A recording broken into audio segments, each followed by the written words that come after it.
Hello students, मेरे YouTube channel में आप सभी का एक बार फिर से स्वागत है। स्टूडेंट्स, आज मैं फिर से एक बार आप लोग के लिए कॉन्टिन्यूटी का कुछ नया प्रश्न लेकर आया हूं।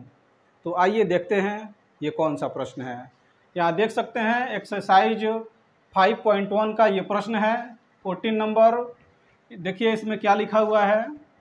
यहाँ लिखा हुआ है कि 3 यदि x less than equal 1 and greater than equal 0।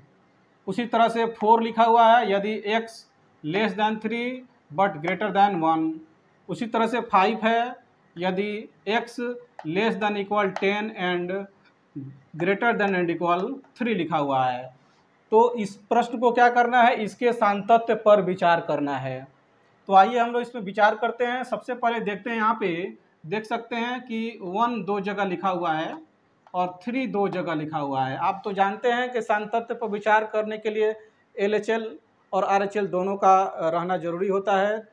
यदि किसी बिंदु पर कोई फलन का LHL और RHL बराबर नहीं होता है तो हम बताते हैं कि वह संतत नहीं है, मतलब कंटिन्यूअस नहीं है, अन्यथा वह डिसकंटिन्यूअस हो जाता है, यानी असंतत हो जाता है। तो देखिए यहाँ पर बिंदु 1 के लिए दिखाया गया है बाईं तरफ वाला भी और दाईं तरफ वाला भी। देखिए यहाँ पे लिखा हुआ है 1 के लिए x का वैल्यू 1 और 1 से छोटा है होगा, और यहाँ पे लिखा हुआ है x का वैल्यू 1 से बड़ा होगा। उसी तरह से 3 के लिए दिखाया गया है कि x का वैल्यू 3 से छोटा, और यहाँ पे है x का वैल्यू 3 और 3 से बड़ा। यानी कोई भी बिंदु है, यानी यहाँ पर 1 और 3 जो बिंदु दिखाया गया है उस बिंदु के बाएं तरफ के कंडीशन के लिए और दाएं तरफ के कंडीशन के लिए फलन दिया हुआ है।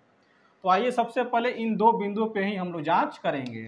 तो सबसे पहले हम लोग क्या करते हैं कि बिंदु 1 पे जांच करते हैं। तो लिखेंगे यहाँ सॉल्यूशन में कि बिंदु x बराबर 1 पर इसकी जांच की जाएगी। तो सबसे पहले क्या करेंगे, लिखेंगे यहाँ पर LHL। लिखेंगे यहाँ पर कि लिमिट x टेंस टू 1 पे जांच हो रहा है तो यहाँ पे 1 लिखेंगे। LHL लिख दिए, चाहें तो यहाँ पर माइनस लिखें या ना लिखें। अगर LHL लिख दिए तो माइनस नहीं भी लिखेंगे तो कोई बात नहीं है, अन्यथा लिख भी देते हैं तो चलेगा। तो लिमिट x टेंस टू 1 यहाँ पर हो जाएगा fx लिखा जाएगा। अब देखिए हम लोग क्या कर रहे हैं, बिंदु 1 पर LHL का वैल्यू निकाल रहे हैं। LHL का मतलब होता है कि बाईं तरफ के लिए, यानी जब x का वैल्यू बाईं तरफ जाएगा तो क्या हो जाएगा, छोटा हो जाएगा। यानी जब x का वैल्यू 1 से छोटा होगा। तो आइए इसमें हम लोग ढूंढते हैं कहाँ पे लिखा हुआ है x का वैल्यू छोटा, 1 से छोटा।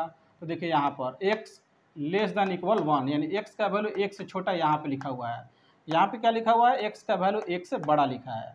तो यहाँ चलते हैं, x का वैल्यू 1 से छोटा है तो इसके लिए फलन कितना दिखाया गया है, तो 3 दिखाया गया है। यहाँ पर fx लिख देते हैं। तो यहाँ पे क्या देख रहे हैं, x का वैल्यू 1 से छोटा मतलब बाईं तरफ के लिए, यानी जब x का वैल्यू 1 से छोटा होगा तो उसके लिए फलन दिखाया गया है कि 3। तो चलिए अगला नंबर लिखते हैं यहाँ पे, limit x tends to 1 minus कौन सा फलन लेंगे यहाँ पर, तो 3 लेंगे। तो स्टूडेंट्स यहाँ पर देख रहे हैं कि जो 3 है वह क्या है, कांस्टेंट है, यानी x के रूप में यह फलन नहीं है कि इसका वैल्यू को रखना पड़ेगा, कांस्टेंट है जिसका वैल्यू हो जाएगा सिर्फ 3। उसी तरह से RHL भी निकालेंगे। RHL जब निकालेंगे तो इसमें लिखेंगे लिमिट x टेंस टू 1 और इसमें क्या करेंगे, प्लस लिखेंगे। यहाँ पे लिखेंगे fx, यानी वो फंक्शन आएगा RHL के लिए। तो कौन सा फंक्शन आएगा, आइए देखते हैं। तो इसमें क्या होगा, बिंदु 1 पर हम RHL निकाल रहे हैं, मतलब राइट साइड के लिए निकाल रहे हैं। तो देखेंगे कि x का वैल्यू 1 के दाहिनी तरफ जाएंगे तो 1 से बड़ा हो जाता है। तो यहाँ पे देखेंगे कि x का वैल्यू 1 से बड़ा यहाँ पे शो कर रहा है, और इसके लिए फलन कितना दिखाया है, 4। यहाँ 4 यानी 4 लिखेंगे। तो ये भी कांस्टेंट है, इसका भी सीधा वैल्यू क्या हो जाएगा, 4 हो जाएगा। तो आप देख सकते हैं कि LHL निकालने पर 3 और RHL निकालने पर 4 आया है। तो यहाँ लिखेंगे चूँकि LHL not equal to RHL, यानी यहाँ पे क्या है स्टूडेंट्स, तो फलन जो है बिंदु x बराबर 1 पर क्या हो जाएगा, डिसकंटिन्यूअस हो जाएगा, असंतत हो जाएगा। फलन बिंदु x बराबर 1 पर असंतत है।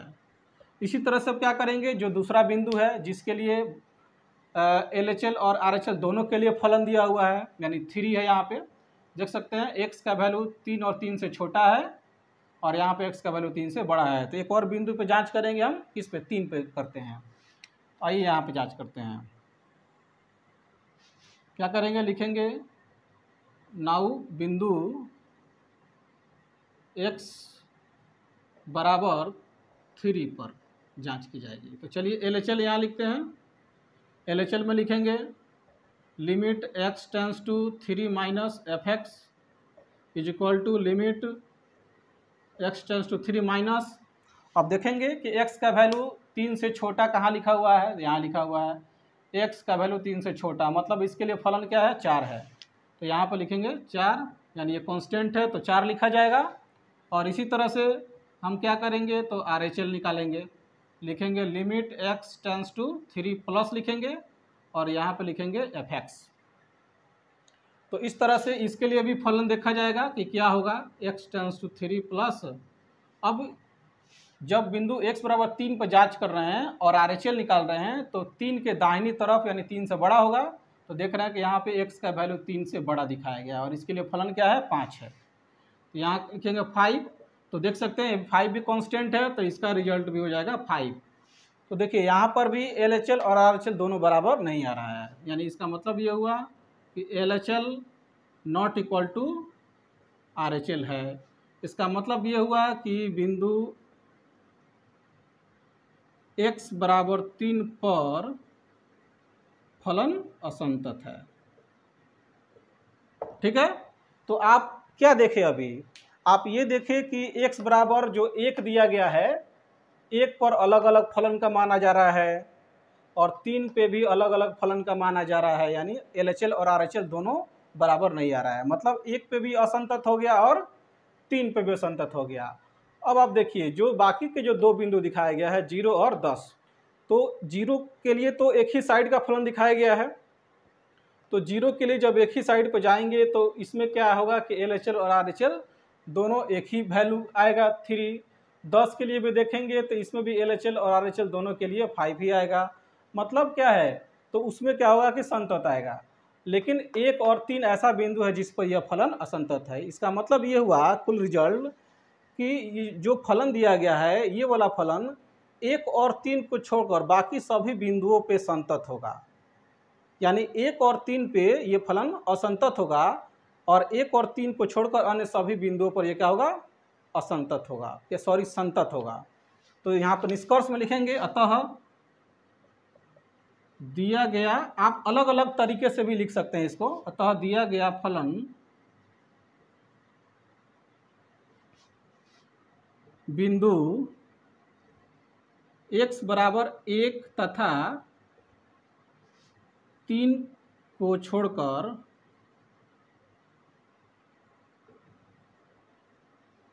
शेष अन्य बिंदुओं पर संतत है। यानी आप सीधा सीधा भी लिख सकते हैं कि दिया गया फलन बिंदु x बराबर 1 तथा 3 पर असंतत है। इससे भी पता चल रहा है कि 1 पे और 3 पे असंतत है। अन्यथा ऐसे भी लिख सकते हैं कि 1 और 3 को छोड़कर वास्तविक संख्या के सभी बिंदुओं पर यह क्या होगा, संतत होगा। तो आइए स्टूडेंट्स कंटिन्यूटी का एक और प्रश्न करते हैं हम लोग। देखिए क्या है प्रश्न, 27 नंबर प्रश्न है ये। इसमें लिखा हुआ है कि fx बराबर kx² यदि x less than equal to, और नीचे लिखा हुआ है 3 यदि x ग्रेटर देन 2 द्वारा परिभाषित फलन x बराबर 2 पर संतत है, तो k का मान ज्ञात करें। यहाँ पे क्या है कि सीधा सीधा प्रश्न लिखा हुआ है कि ये वाला जो फलन है x बराबर 2 पे क्या है, संतत है। इसका मतलब ये हुआ कि बिंदु 2 पर ये वाला फलन में LHL का मान और RHL का मान बराबर होगा, ये कंडीशन है। तो k का मान ज्ञात करें। आइए हम लोग करते हैं। तो सॉल्यूशन करेंगे इसका हम लोग, कैसे करेंगे, तो सबसे पहले लिखेंगे हम लोग बिंदु x बराबर 2 पर क्या करेंगे, तो LHL का मान निकालेंगे। कैसे निकालेंगे, तो लिखेंगे यहाँ पर limit x tends to 2 minus, यहाँ पे फंक्शन आएगा LHL के लिए, और कौन सा फंक्शन आएगा, तो देखिए x का वैल्यू 2 से छोटा देखेंगे LHL के लिए, x का वैल्यू 2 से छोटा इस लाइन में है, जिसके लिए फलन क्या है, तो के एक्स स्क्वायर है, यानी यहाँ पे हो जाएगा के एक्स स्क्वायर। इस तरह से जब हम लोग इसको और आगे बढ़ाएंगे यानी सॉल्व करेंगे, अब लिमिट का वैल्यू निकालेंगे, तो जैसे लिमिट हटाएंगे तो x के जगह पे ये 2 पुट हो जाएगा, यानी ये लिमिट हट गया तो k इंटू 2 का स्क्वायर यानी कितना हो जाएगा 4k हो जाएगा इस तरह से। उसी तरह से अब आएंगे क्या करने के लिए, तो RHL निकालेंगे। इसमें लिखेंगे लिमिट x टेंस टू 2, यहाँ प्लस, इसके लिए भी फलन आएगा RHL के लिए, तो देखिए क्या आएगा, कौन सा फलन आएगा RHL के लिए, जहाँ x का वैल्यू 2 से बड़ा लिखा होगा, यहाँ लिखा हुआ है और इसके सामने 3 है, तो ये कांस्टेंट है तो इसका सीधा वैल्यू हो जाएगा 3। तो आप देख सकते हैं कि यहाँ पर लिखा हुआ है कि परिभाषित फलन x बराबर 2 पर संतत है, तो यहाँ पर लिखेंगे चूंकि फलन x बराबर 2 पर संतत है, ठीक है ना। ये वाला फलन क्या है, x बराबर 2 पर संतत है, तो संतत होगा तो LHL और RHL दोनों को बराबर कर दिया जाएगा। LHL कितना आया है, तो 4k आया है, और RHL कितना आया है, तो 3 आया है। अब क्या करेंगे, इसको आगे सॉल्व करेंगे जैसे k का वैल्यू निकालेंगे यहाँ से, तो ये हो जाएगा 3 और ये हो जाएगा बाई 4, और ये हमारा आंसर हो जाएगा। तो देखिए इस प्रश्न में क्या करना था, तो k का मान ज्ञात करना था, k का मान हम लोग ज्ञात कर दिए हैं 3/4। तो स्टूडेंट्स इस तरह से इस एक्सरसाइज के प्रश्नों को बनाया जाता है। तो स्टूडेंट्स बस आज के वीडियो में इतना ही, फिर अगले वीडियो में हम हाजिर होंगे कुछ नए प्रश्न के साथ। स्टूडेंट्स यदि आप सभी को मेरा वीडियो पसंद आएगा लाइक और शेयर कीजिएगा, साथ में सब्सक्राइब का बटन जरूर दबाइएगा। धन्यवाद।